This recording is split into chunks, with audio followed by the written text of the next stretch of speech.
प्रणाम दोस्तों, मैं नीतू दूसरी आप सभी के बीच में बहुत ही प्यारा भोजपुरी देशभक्ति गीत लेकर आई हूँ। तो प्लीज़ दोस्तों पूरा सुनिएगा, स्किप बिल्कुल मत करिएगा। बहुत ही अच्छा देशभक्ति गीत है। जब तक पूरा नहीं सुनेंगे तब तक अच्छा नहीं लगेगा, इसलिए आप लोग पूरा सुनिएगा। और जैसे भी लगेगा कमेंट बॉक्स में ज़रूर बताइएगा। वीडियो अच्छा लगेगा शेयर ज़रूर करिएगा। चैनल पर जो भी नए हो प्लीज़ मेरे चैनल को सब्सक्राइब करिएगा। Thank you. सखी है लहर तिरंगा आसमानवा में, सखी है लहर तिरंगा आसमानवा में, ऐसे सुघर नजारा का होई जहनवा में, ऐसे सुघर नजारा का होई जहनवा में। सखी है लहर तिरंगा आसमानवा में, सखी है लहर तिरंगा आसमानवा में, आसमानवा में, ऐसे सुघर नजारा का होई जहनवा में, ऐसे सुघर नजारा का होई जहनवा में। ऊपरा के सरिया नीचे गाढ़े हरियर का, दोनों के बीच हवा में सोहेला उजरे का।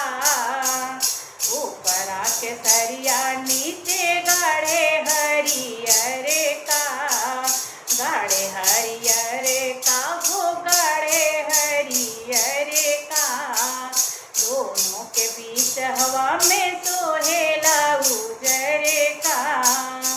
चक्र जोश भरेला तन मनवा में, चक्र जोश भरेला तन मनवा में, तन मनवा में, ऐसे सुघर नजारा का होई जहनवा में, ऐसे सुघर नजारा का होई जहनवा में, ऐसे सुघर नजारा का होई जहनवा में।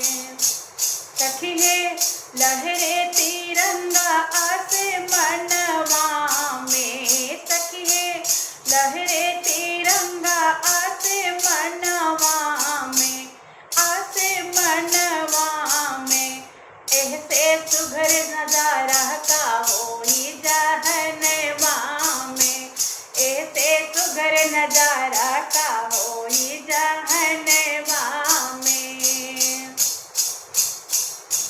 धनी धनी माइन के कोखिया, धनी रे ललनवा कारज कई गईले अनोखिया। धनी धनी माइन के कोखिया, धनी रे ललनवा कारज कई गईले अनोखिया।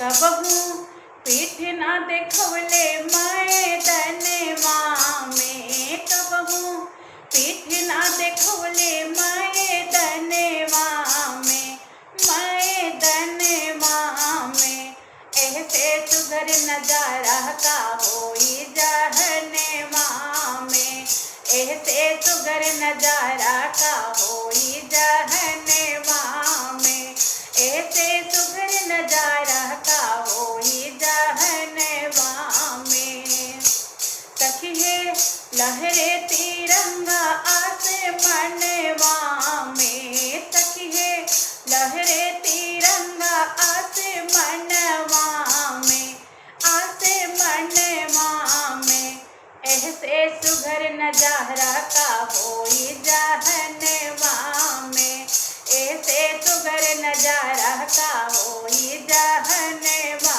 में। राजगुरु भगत सुख देवे जवनवा, हाथी हाथी झूल गईले फांसी के फनवा। राजगुरु भगत सुख देवे जवनवा, हाथी हाथी झूल गईले फांसी के फनवा।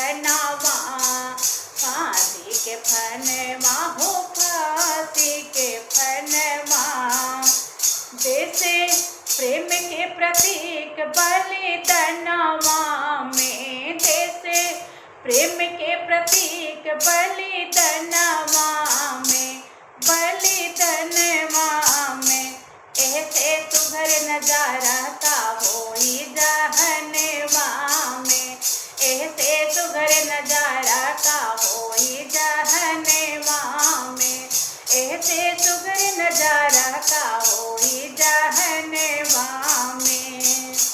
सखी है लहरे तिरंगा आसमानवा में, सखी है लहरे तिरंगा आसमानवा में, आसमानवा में, ऐसे सुगर नजारा का होई जहनवा में, ऐसे सुगर नजारा का होई जहनवा में, ऐसे सुगर नजारा का होई जहनवा में। Thank you. जय हिंद, जय भारत।